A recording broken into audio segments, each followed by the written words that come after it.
27 मार्च 2006 की शाम करीब 3 से 4 के बीच में एक लड़की अपने घर से जॉब इंटरव्यू के लिए निकलती है। उस लड़की ने अपनी माँ और बहन को बताया था कि वो इंटरव्यू के बाद बास्केटबॉल खेलने जाएगी, इसलिए हो सकता है उसे घर आने में थोड़ी देर हो जाएगी। पर जब रात 10 बजे तक वो घर नहीं लौटती है, तब उसकी माँ को उसकी फिक्र होने लगती है। वो सोचती है कि क्यों ना अपनी बेटी को कॉल करके पता कर ले कि वो कब तक घर आएगी। पर जब उन्होंने अपनी बेटी को कॉल किया तब उनकी चिंता घबराहट में बदल गई। असल में दोस्तों, उनकी बेटी न तो कॉल उठा रही थी और न ही किसी मैसेज का रिप्लाई कर रही थी। अब ऐसा पहली बार हो रहा था कि उनकी बेटी न तो कॉल का जवाब दे रही थी और न ही किसी मैसेज का। ऐसे में उस माँ के मन में अपनी बेटी को लेकर बुरे बुरे ख्याल आने लगते हैं। पर उसकी बेटी के साथ उस रोज जो हुआ वो उसकी माँ तो क्या कोई भी नहीं सोच सकता। जी हाँ दोस्तों, आज की ये कहानी इंटरेस्टिंग के साथ साथ बहुत ही दर्दनाक होने वाली है। पर कहानी सुनने से पहले मेरी आपसे एक हम्बल रिक्वेस्ट है कि अगर आपको ऐसी इंटरेस्टिंग क्राइम स्टोरी सुनना पसंद है तो हमारे चैनल को सब्सक्राइब कर लें और सब्सक्राइब बटन के बगल में बनी घंटी को दबाना ना भूलें। तो चलिए दोस्तों, कहानी में आगे बढ़ते हैं।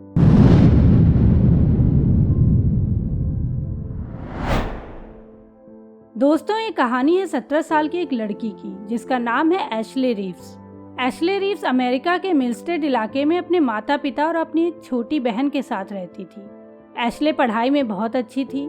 पढ़ाई के साथ साथ उसे बास्केटबॉल खेलना बहुत पसंद था। एशले का एक बॉयफ्रेंड भी था जिसका नाम था जेरेमी। जेरेमी और एशले के रिलेशन के बारे में सबको पता था, यहाँ तक कि उनके माता पिता को भी। दोनों करीब 2 साल से एक दूसरे के साथ सीरियस रिलेशनशिप में थे। 27 मार्च 2006 की सुबह में एशले अपनी छोटी बहन के साथ स्कूल जाती है। स्कूल में उस दिन सब कुछ नॉर्मल था। क्लास ओवर होने के बाद एशले के बॉयफ्रेंड ने एशले से घूमने के लिए पूछा, तो एशले अपने बॉयफ्रेंड जेरेमी को बताती है कि स्कूल से छूटने के बाद वो जॉब इंटरव्यू के लिए जाने वाली है और वहाँ से वो बास्केटबॉल प्रैक्टिस के लिए जाएगी, इसीलिए आज वो उसके साथ टाइम नहीं बिता पाएगी। एशले की बातें सुनकर जेरेमी उसे अपनी कार दे देता है ताकि वो जॉब इंटरव्यू के लिए लेट ना हो सके और आराम से पहुंच जाए। एशले उसी कार से पहले अपनी छोटी बहन को घर ड्रॉप करती है और फिर वहां से तकरीबन 3:30 बजे जॉब इंटरव्यू के लिए निकल जाती है। रात करीब 10 बजे तक जब एशले घर नहीं पहुंचती तब उसकी माँ अपनी छोटी बेटी से एशले के बारे में पूछती है। उन्हें लगा शायद एशले लेट हो गई हो और इस बारे में उनकी छोटी बेटी को शायद कुछ पता होगा, पर उनका यह अंदाजा गलत निकला। उनकी छोटी बेटी ने उन्हें बताया कि एशले काफी देर से उसका कॉल ही रिसीव नहीं कर रही है और ना ही किसी मैसेज का रिप्लाई कर रही है। ये सुनकर एशले की माँ घबरा जाती है, क्योंकि ऐसा पहली बार था कि जब एशले ना तो कॉल उठा रही थी और ना ही मैसेज का रिप्लाई दे रही थी। एशले की माँ भी कई बार उसे कॉल करने की कोशिश करती है, पर कॉल अब भी नहीं उठ रहा था। इसके बाद वो एशले के बॉयफ्रेंड जेरेमी को कॉल करती है, पर जेरेमी को भी उसके बारे में कुछ नहीं पता था, क्योंकि उसकी भी कॉल एशले नहीं उठा रही थी। इसके बाद एशले की माँ एशले की सारी कॉल रिकॉर्ड निकालती है और एक के बाद एक उन सभी नंबरों पर कॉल करना शुरू करती है जिन जिन से उनकी बेटी अक्सर बातें करती थी, पर यहाँ से भी उनको कुछ पता नहीं चला। ऐसे ही धीरे धीरे समय बीतता गया और रात करीब 12 बजे तक जब एशले घर नहीं पहुंची तब उसकी माँ बहुत ज्यादा घबरा जाती है और उसी डर और घबराहट में वो 911 पर कॉल करके अपनी बेटी की गुमशुदगी की रिपोर्ट दर्ज कराती है। पहले तो पुलिस रिपोर्ट दर्ज करने से मना करती है, क्योंकि पुलिस के मुताबिक ऐसे ज्यादातर केसेस में बच्चे बिना बताए पार्टी करने चले जाते हैं और फिर अगले दिन सुबह में घर वापस आ जाते हैं। पर एशले की माँ की बातें सुनकर, या कह ले उनकी आवाज में जो डर और घबराहट थी अपनी बेटी को लेकर, उसे सुनकर उस पुलिस ऑफिसर ने रिपोर्ट दर्ज कर ली। अब पुलिस एक एक करके एशले के परिवार वालों और उसके दोस्तों से पूछताछ करना शुरू करती है। इस पूछताछ में पुलिस को एशले के बारे में एक बड़ी ही अजीब बात पता चलती है। सभी ये जानते थे कि जेरेमी उसका बॉयफ्रेंड है, पर एशले के एक दोस्त ने पुलिस वालों को बताया कि एशले का एक और बॉयफ्रेंड है और वो कोई और नहीं बल्कि उनके ही स्कूल का जिम टीचर सैम शेल्टन है। और तो और जिस दिन वो गायब हुई उस दिन जॉब इंटरव्यू के बाद वो उन्हीं के साथ बास्केटबॉल खेलने लैडरमैन पार्क गई थी।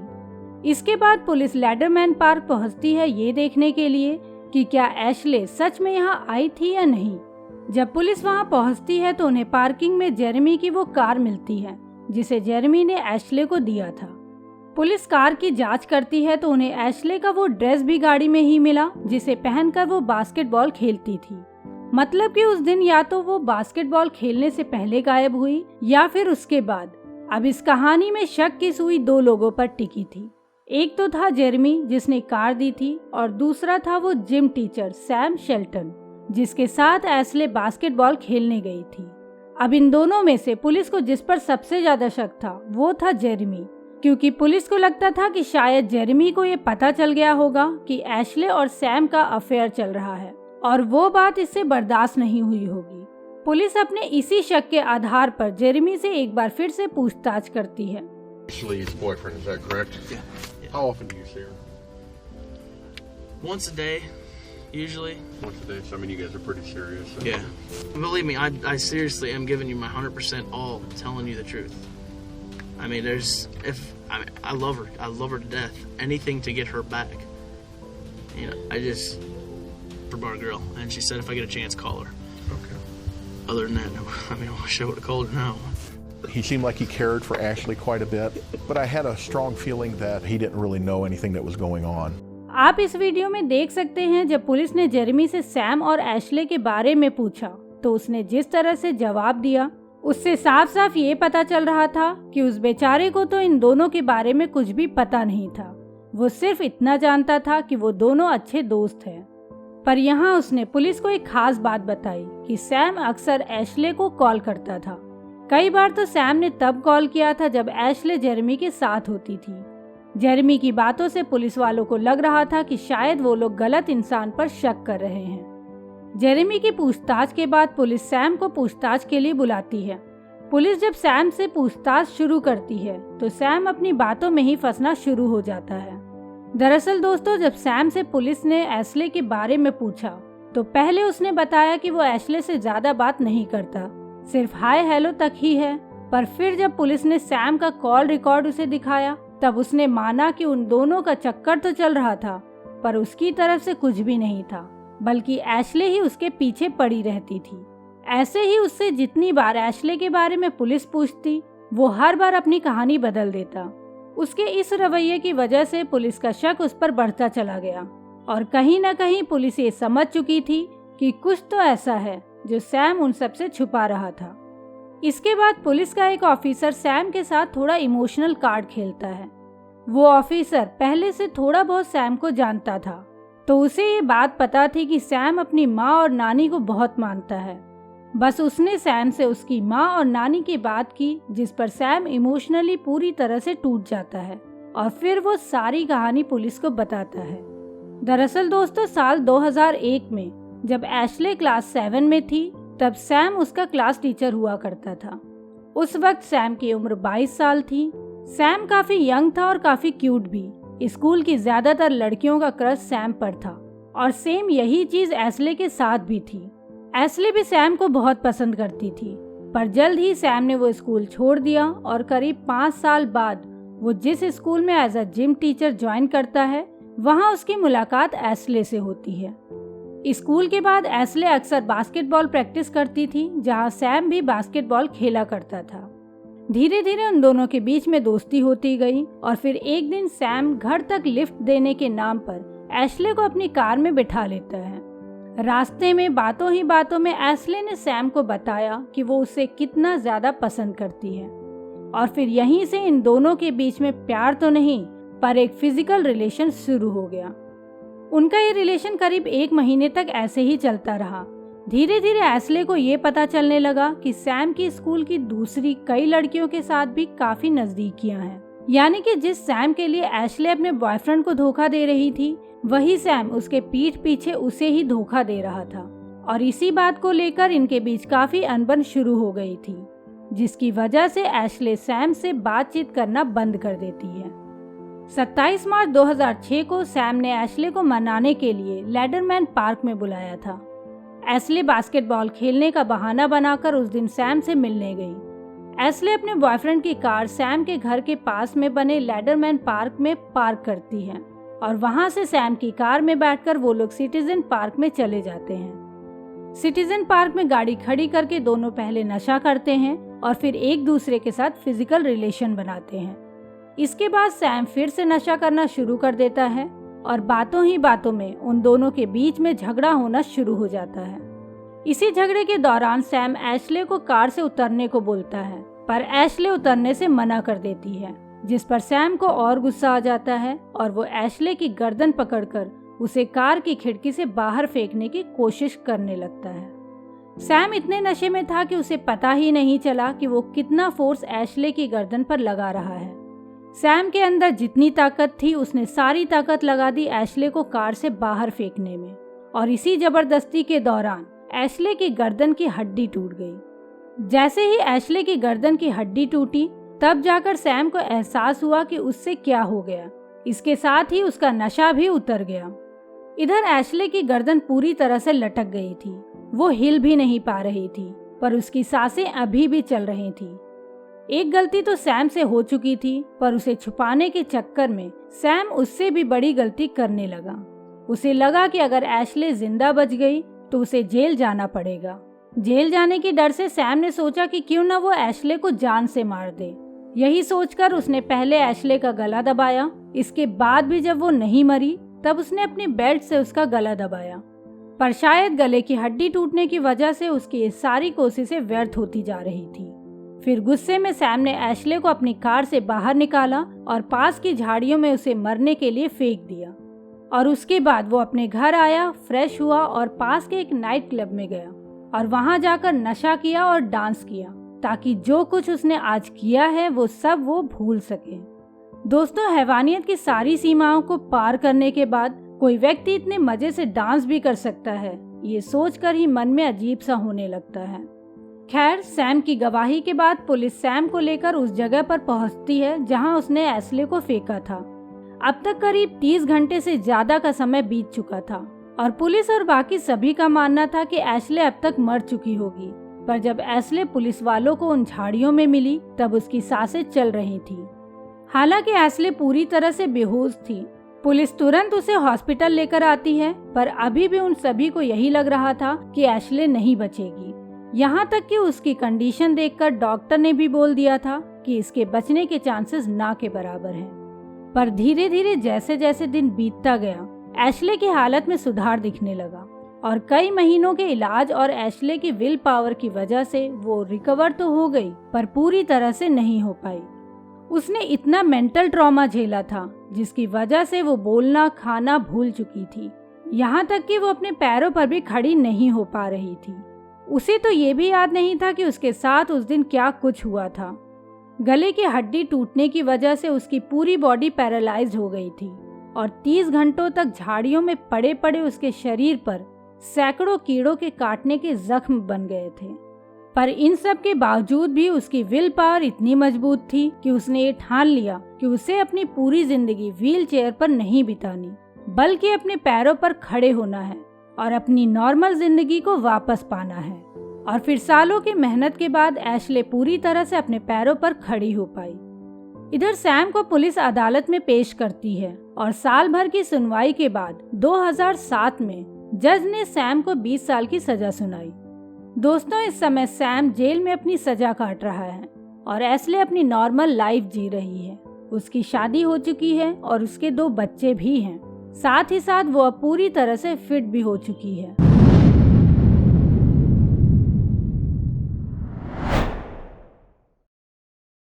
दोस्तों, स्क्रीन पर दिख रही ये लड़की जितनी खूबसूरत है उसकी कहानी उतनी ही ज्यादा खौफनाक है। कहने को तो ये इंस्टाग्राम पर एक फिटनेस मॉडल इन्फ्लुएंसर है, पर असल में इसने इंस्टाग्राम और ओनली फैंस जैसे वेबसाइट का यूज सिर्फ और सिर्फ पैसे कमाने के लिए किया।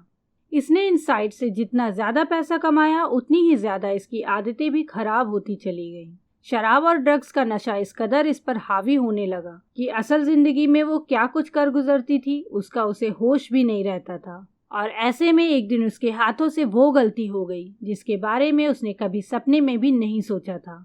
तो आखिर क्या थी वो गलती और कौन है ये लड़की और क्या है इसकी वो खौफनाक कहानी, ये सब हम आपको आगे कहानी में बताएंगे। पर उससे पहले अगर आपको ऐसी इंटरेस्टिंग क्राइम स्टोरी सुनना पसंद है तो हमारे चैनल को सब्सक्राइब कर लें और सब्सक्राइब बटन के बगल में बनी घंटी को दबाना ना भूलें। तो चलिए शुरू करते हैं। आज जिस लड़की की कहानी मैं आप सभी को सुनाने जा रही हूँ उसका नाम है कोर्टनी क्लेनी। कोर्टनी क्लेनी का जन्म 21 अप्रैल 1996 को अमेरिका के टेक्सास शहर में हुआ था। कोर्टनी क्लेनी को बचपन से ही डांस और एक्टिंग का बहुत शौक था और इसी वजह से जब ये बड़ी हुई तो इसने मॉडलिंग में अपना हाथ आजमाना शुरू कर दिया। मॉडलिंग की वजह से उसे अपनी बॉडी को मेंटेन रखना बहुत ज़रूरी था, इसलिए वो रेगुलर जिम जाया करती थी। उसका मॉडलिंग करियर ज़्यादा सक्सेसफुल तो नहीं रहा, पर इसी बहाने उसका इंटरेस्ट फिटनेस में हो गया। अब वो ज़्यादातर टाइम अपना जिम में बिताया करती थी और जिम में ली गई अपनी तस्वीरों को अपने इंस्टाग्राम अकाउंट पर पोस्ट करती थी। शुरू में कोर्टनी क्लेनी की जिम वाली तस्वीरें और वीडियोस वायरल तो नहीं हुए, पर एक दिन अचानक ही उसकी एक वीडियो वायरल हो गई। पहले तो कोर्टनी को भी इस पर भरोसा नहीं हुआ, पर जब उसने अपने वायरल वीडियो को बार बार देखा तो उसे एक बात अच्छे से पता चल गई थी कि उसकी ये वीडियो वायरल क्यों हुई। असल में दोस्तों, कोर्टनी क्लेनी का जो वीडियो वायरल हुआ था उसमें उसने सिर्फ बिकनी ही पहनी हुई थी और ये बात कोर्टनी क्लेनी को समझने में ज़्यादा देर नहीं लगी। इसके बाद कोर्टनी क्लेनी अपनी ज़्यादातर वीडियोस बिकनी में ही बनाने लगी और अपनी ज़्यादातर तस्वीरें भी बिकनी में ही पोस्ट करने लगी। देखते ही देखते कुछ ही महीनों में कोर्टनी के इंस्टाग्राम फॉलोअर्स की संख्या 10 लाख से भी ज़्यादा हो गई और इंस्टाग्राम की वजह से कोर्टनी क्लेनी को बहुत सारे प्रोडक्ट के प्रमोशनल ऑफर्स भी आने लगे, जिससे उसकी अच्छी कमाई भी होने लगी। पर कोर्टनी क्लेनी का मन इतने से कहाँ भरने वाला था। उसे तो अपनी ज़िंदगी में ढेर सारा पैसा कमाना था, जिससे वो अपनी महंगी से महंगी ख्वाहिशों को आसानी से पूरा कर सके। इसी दौरान उसे किसी ने ओनली फैंस वेबसाइट के बारे में बताया। असल में दोस्तों, ये वेबसाइट बिल्कुल उसी तरह है जैसे कि फेसबुक, पर यहाँ पर आपको एक मंथली फीस उस क्रिएटर को देनी पड़ती है जिसकी वीडियोस या फोटोज आप देखना चाहते हो। आसान भाषा में समझे तो यहाँ कुछ भी फ्री में देखने को नहीं मिलता और इसलिए ओनली फैंस के ज़्यादातर क्रिएटर ऐसे हैं जो अपनी अश्लील वीडियोस या फोटोज पोस्ट करते हैं ताकि उनके सब्सक्राइबर उनसे जुड़े रहें। तो जब कोर्टनी क्लेनी को इस वेबसाइट के बारे में पता चला तो उसने भी ओनली फैंस पर अपना अकाउंट बना लिया। और वायरल कैसे हुआ जाता है वो तो इंस्टाग्राम की मदद से उसे पहले ही पता चल चुका था। फिर क्या था, देखते ही देखते कोर्टनी क्लेनी ओनली फैंस पे भी काफ़ी फेमस हो गई। ओनली फैंस पे उसकी सफलता का अंदाज़ा आप इससे ही लगा सकते हैं कि उसकी एक साल की कमाई 5 करोड़ रुपए से ज़्यादा की थी। अब जब कोर्टनी क्लेनी की कमाई करोड़ों में होने लगी तो उसकी अय्याशी और बढ़ती चली गई, जिसकी वजह से उसे शराब और ड्रग्स की बुरी लत लग गई। वो अक्सर पार्टी करने बार्स एंड क्लब्स में जाने लगी। इसी दौरान नवंबर 2020 में एक पार्टी में कोर्टनी की मुलाकात क्रिश्चियन ओबमसेली नाम के एक युवक से होती है। पार्टी के दौरान क्रिश्चियन ओबमसेली और कोर्टनी क्लेनी के बीच काफ़ी नज़दीकियां हो जाती हैं। इसके बाद दोनों अक्सर एक दूसरे से मिलना जुलना शुरू कर देते हैं और कुछ ही दिनों बाद दोनों ने एक दूसरे से अपने प्यार का इजहार कर दिया। अभी तक तो इन दोनों के बीच सब कुछ अच्छा चल रहा था, पर जब दोनों ने साथ में रहने का फैसला लिया तब इनकी कहानी एक नया मोड़ ले लेती है। प्यार के इजहार के बाद क्रिश्चियन ओबमसेली और कोर्टनी क्लेनी ने साथ में रहने का प्लान किया और फिर दोनों ने टेक्सास शहर में एक नया घर रेंट पे ले लिया और वहां पर दोनों लिव इन में रहने लगे। शुरू में तो सब कुछ अच्छा था, पर कुछ ही महीनों बाद क्रिश्चियन ओबमसेली और कोर्टनी क्लेनी के बीच झगड़े शुरू हो जाते हैं और इन झगड़ों की मेन वजह थी कोर्टनी क्लेनी का क्रिश्चियन ओबमसेली पर शक करना। असल में दोस्तों, ओबमसेली का किसी भी लड़की की तरफ देखना या उससे बातें करना कोर्टनी क्लेनी को बिल्कुल पसंद नहीं था। समय के साथ साथ इनके बीच के झगड़े और भी हिंसक होने लगते हैं। इसका अंदाज़ा आप इस बात से लगा सकते हैं कि एक बार झगड़े के दौरान कोर्टनी क्लेनी ने क्रिश्चियन ओबमसेली की थाइस पर चाकू से वार किया था और कई बार तो पार्टी के दौरान उसने क्रिश्चियन ओबमसेली के ऊपर वाइन ग्लास और प्लेट भी फेंक कर मारे थे। इन घटनाओं के दौरान क्रिश्चियन ओबमसेली कई बार घायल भी हुआ, पर वो हर बार अपनी गर्लफ्रेंड की इन गलतियों को माफ़ करता गया, क्योंकि जब कोर्टनी क्लेनी ऐसी हरकतें करती थी तो वो उस समय बहुत नशे में होती थी और जब उसका नशा उतरता था तो वो क्रिश्चियन ओबमसेली से माफ़ी मांग लेती थी और क्रिश्चियन ओबमसेली हमेशा उसे इसलिए माफ़ कर देता था क्योंकि वो उससे बहुत प्यार करता था और ये बात उसने एक लेटर में लिखकर कोर्टनी क्लेनी को बताई भी थी। खैर, इन सब बातों से एक बात तो क्लियर थी कि इनका लिव इन रिलेशन बिल्कुल भी ठीक नहीं चल रहा था। इसलिए ओबमसेली और कोर्टनी क्लेनी ने मिलकर ये फैसला किया कि वो लोग टेक्सास शहर को छोड़कर मियामी में शिफ्ट हो जाएंगे। ताकि मियामी शहर की खूबसूरती के बीच इनकी ये हिंसक लड़ाइयाँ खत्म हो सके। इसके बाद जनवरी 2022 में दोनों मियामी में शिफ्ट भी हो जाते हैं। यहाँ उन्होंने एक लग्जरी अपार्टमेंट रेंट पे लिया और अपनी जिंदगी को नए सिरे से शुरू करने की कोशिश की। पर कोर्टनी क्लेनी कहाँ बदलने वाली थी। यहाँ भी कुछ ही दिनों में कोर्टनी ओबमसेली से लड़ाइयाँ करना शुरू कर देती है। इसका एक वीडियो भी बाद में सामने आया जिसमें साफ साफ दिखाई दे रहा है कि किस तरह से कोर्टनी ओबमसेली पर झगड़े के दौरान हमला करती थी। 3 अप्रैल 2022 इस दिन कोर्टनी क्लेनी और क्रिश्चियन ओबमसेली के बीच एक आखिरी लड़ाई हुई। आखिरी लड़ाई मैं इसलिए बोल रही हूँ क्योंकि इस लड़ाई में क्रिश्चियन ओबमसेली की जान चली गई। आखिर क्या कुछ हुआ 3 अप्रैल की शाम को, चलिए जानते हैं। 3 अप्रैल को दिन के 1:15 पर क्रिश्चियन ओबमसेली घर से बाहर जाता है, जबकि उस समय कोर्टनी क्लेनी घर पर ही रहती है और अपने ओनली फैंस वेबसाइट पर लाइव स्ट्रीम कर रही होती है। शाम को 4:33 पर ओबमसेली सबवे से 2 सैंडविच लेकर वापस आता है। इसके ठीक 10 मिनट बाद कोर्टनी क्लेनी अपनी माँ को कॉल करती है और उनसे करीब 6 मिनट बात करती है।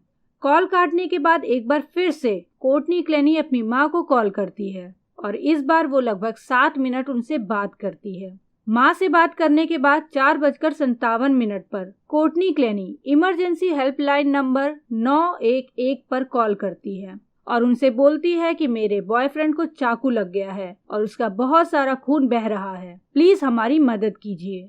इस कॉल के दौरान पीछे से ओबमसेली की भी आवाज आती है जिसमें वो कोर्टनी क्लेनी से कह रहा होता है कि मैं मरने वाला हूँ, मुझे मेरा हाथ महसूस नहीं हो रहा है। इस कॉल के बाद पुलिस और मेडिकल टीम जल्द से जल्द उस अपार्टमेंट में पहुंचती है जहां कोर्टनी क्लेनी और क्रिश्चियन ओबमसेली रहते थे। अपार्टमेंट के अंदर का नजारा देखकर सभी चौंक जाते हैं। घर में चारों तरफ खून ही खून फैला हुआ था और घर के एक कोने में ओबमसेली बेहोश पड़ा हुआ था।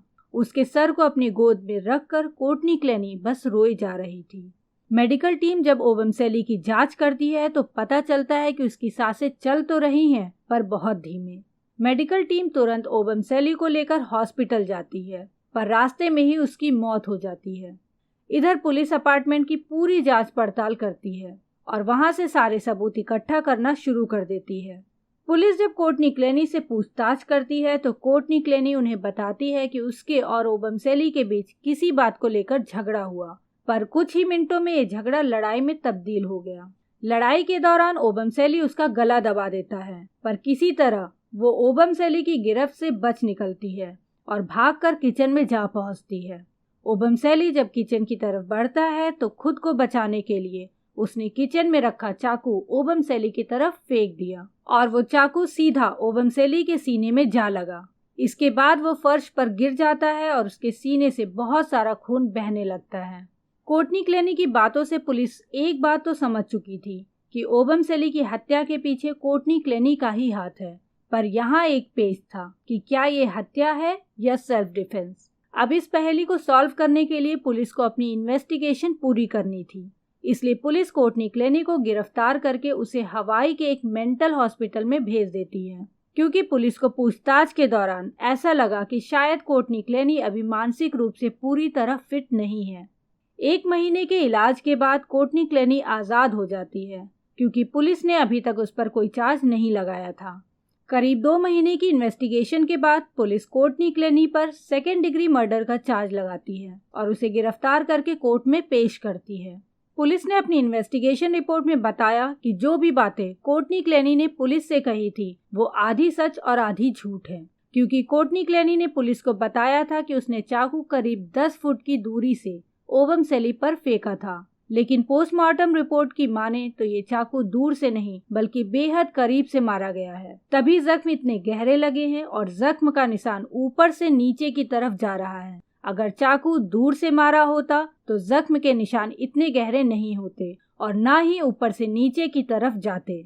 पुलिस ने यह भी अपनी रिपोर्ट में बताया कि कोर्टनी क्लेनी के शरीर पर किसी भी तरह का कोई भी निशान नहीं मिला जिससे ये साबित हो सके कि ओबमसेली ने उसे मारा था या उसका गला दबाया था, जैसा कि कोर्टनी क्लेनी ने दावा किया था। पुलिस ने अपनी इन्वेस्टिगेशन रिपोर्ट में ये भी बताया कि पुलिस को लगता है कि चाकू मारने के बाद कोर्टनी क्लेनी ने पहले अपनी मां को कॉल किया, ना कि पुलिस को, जिसकी वजह से 20 से 25 मिनट तक ओबमसेली का खून बहता रहा और इसी वजह से उसकी मौत हुई। अगर 20-25 मिनट पहले ही कोर्टनी क्लेनी ने कॉल किया होता तो शायद उसे बचाया जा सकता था। इसके साथ ही पुलिस ने कोर्ट में कोर्टनी क्लेनी की मां का वो मैसेज भी दिखाया जिसमें उन्होंने लिखा था कि सेल्फ डिफेंस की बात करना और उससे ज्यादा कुछ मत कहना। और आखिरी में पुलिस ने कोर्ट में कुछ ऐसे गवाह भी पेश किए जिन्होंने ये बताया कि पार्टी के दौरान हमेशा कोर्टनी क्लेनी ही ओबम सेली से झगड़ा करती और फिर उसे मारना शुरू कर देती थी। सारे सबूतों के सामने आने के बाद भी अभी तक कोर्टनी क्लेनी अपनी सेल्फ डिफेंस वाली बात पर टिकी हुई है। अब देखना होगा कोर्टनी क्लेनी को कोर्ट गुनाहगार मानती है या नहीं, क्योंकि अभी तक ये केस कोर्ट में चल ही रहा है।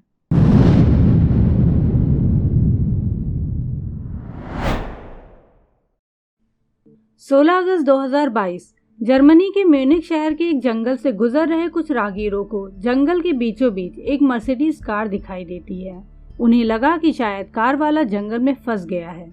ये सोचकर वो लोग उसकी मदद के लिए कार के पास जाते हैं, पर जब वो लोग कार देखते हैं तो सभी के सभी बुरी तरह से चौंक जाते हैं। कार की पिछली सीट पर एक लड़की की लाश पड़ी हुई थी। उस लड़की के पूरे शरीर पर चाकुओं के कई निशान थे। चाकुओं के निशान इतने ज्यादा थे कि लड़की का चेहरा तक पहचानना मुश्किल था। सभी लोग घबराकर तुरंत पुलिस को इस लाश की सूचना देते हैं। पुलिस मौके पर पहुंचती है और लाश को कब्जे में लेकर पोस्टमार्टम के लिए भेज देती है। जिस कार में लड़की की लाश मिली थी उसके नंबर प्लेट को चेक किया गया तो पता चला कि ये कार एक लड़की के नाम पर रजिस्टर है और उसका नाम है शाहरबान। इसके बाद पुलिस शाहरबान के घर वालों से बात करती है तो उन्हें पता चलता है कि वो कार शाहरबान ही लेकर बाहर गई थी और अब तक वापस घर नहीं आई है। घर वालों की बात सुनकर पुलिस को यही लगा कि शायद शाहरबान की लाश उन्हें उस कार में मिली है। पुलिस शाहरबान के घर वालों को लाश की पहचान के लिए पोस्टमार्टम हाउस लेकर आती है। लाश को देखकर पहले तो शाहरबान के घर वालों को लगता है कि ये शाहरबान की ही लाश है, पर जब शाहरबान के घर वाले उस लाश का चेहरा देखते हैं तो वो श्योर नहीं हो पाते कि ये लाश उनकी ही बेटी की है या नहीं, क्योंकि जैसा कि मैंने पहले ही बताया कि लाश के चेहरे पर बहुत सारे चाकुओं के निशान थे। जब लाश की पहचान करना मुश्किल हो गया तब पुलिस ने उसका डीएनए टेस्ट करवाने का डिसीजन लिया। पुलिस को अभी तक अपनी शुरुआती जांच में यही लग रहा था कि शाहरबान को जंगल में अकेला पाकर किसी ने उसके साथ जोर जबरदस्ती करने की कोशिश की होगी और जब शाहरबान ने इसका विरोध किया होगा तो उसने किसी धारदार हथियार से इस पर वार कर दिया होगा। लेकिन जब इस लाश की पोस्टमार्टम और डीएनए रिपोर्ट आई तब पूरा केस ही पलट गया। डीएनए रिपोर्ट को देखकर पुलिस वाले भी दंग रह गए।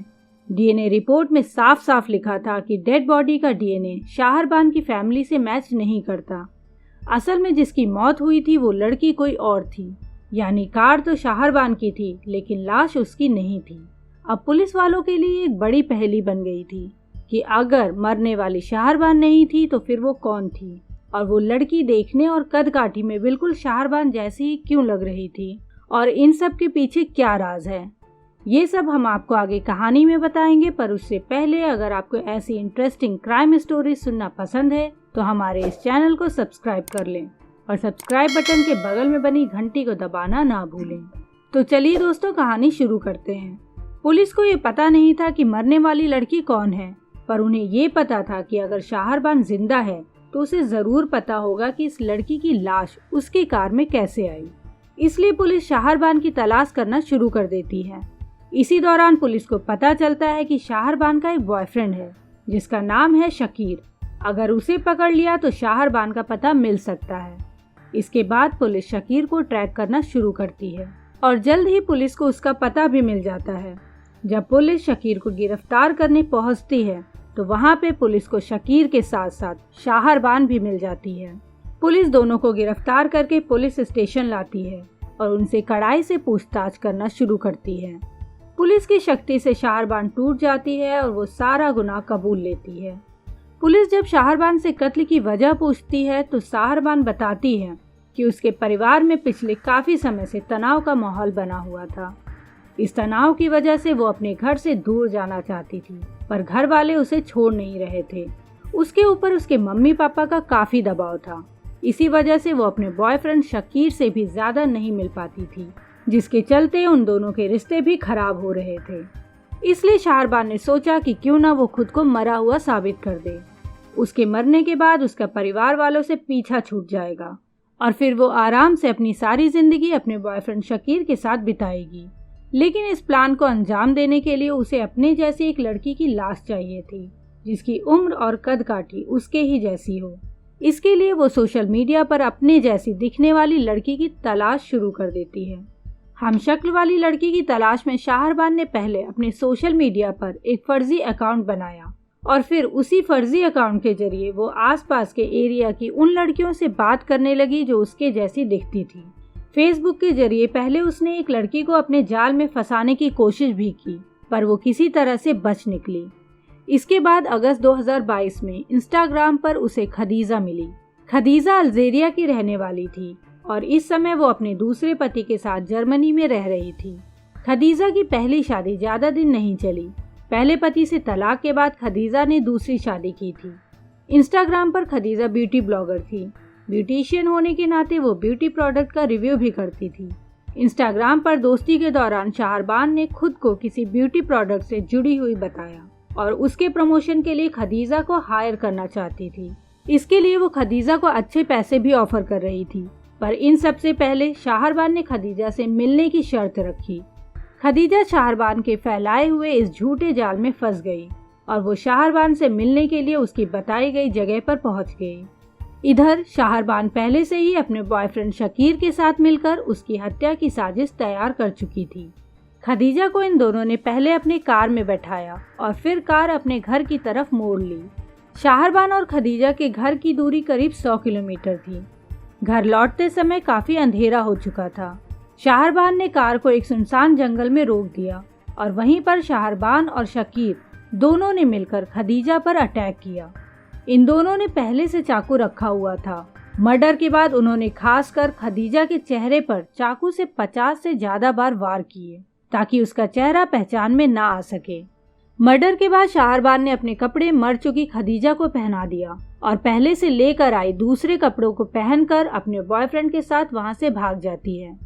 शाहरबान की कहानी सुनने के बाद पुलिस खदीजा के घर वालों और उसके पति को इसकी सूचना देते हैं और शाहरबान की बात सच है या झूठी उसके लिए डेड बॉडी का डीएनए टेस्ट फिर से करवाते हैं। इस बार डेड बॉडी का डीएनए टेस्ट खदीजा के पेरेंट्स से मैच कर जाता है, जिसके बाद पुलिस शाहरबान और उसके बॉयफ्रेंड शकीर के खिलाफ सारे सबूत इकट्ठा करके उन दोनों को कोर्ट में पेश करती है। दोस्तों, अभी इस केस में कोई फैसला नहीं आया है, पर जर्मनी में ऐसे जुर्म के लिए कम से कम 20 साल की सजा मिलती है। उम्मीद है शाहरबान और उसके बॉयफ्रेंड शकीर दोनों को उनके किए की सजा मिले। तो दोस्तों, ये थी आज की कहानी। आप सबको ये कहानी कैसी लगी हमें कमेंट में लिखकर ज़रूर बताएं। और हाँ दोस्तों, जाने से पहले वीडियो को लाइक और चैनल को सब्सक्राइब करना ना भूलें। तो मिलते हैं आपसे एक नए वीडियो में एक नई कहानी के साथ। तब तक के लिए बाय बाय, टेक केयर, शब बखैर।